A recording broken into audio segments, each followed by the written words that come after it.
This next piece of advice I'm gonna give you is for those of you that like to do your own maintenance. Just take your wrench or socket and remove that plug. Now take that plug and go down to your local hardware store. Most all of them have these gauges. You can take that plug with you, figure out what the thread count is.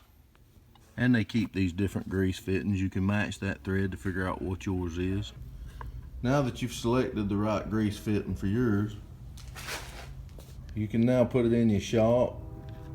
When you get ready, you can put it on there. Take any standard grease gun and it'll slide right onto that, and now you can put your grease in it, and then when you're done, take it off and put your plug back in.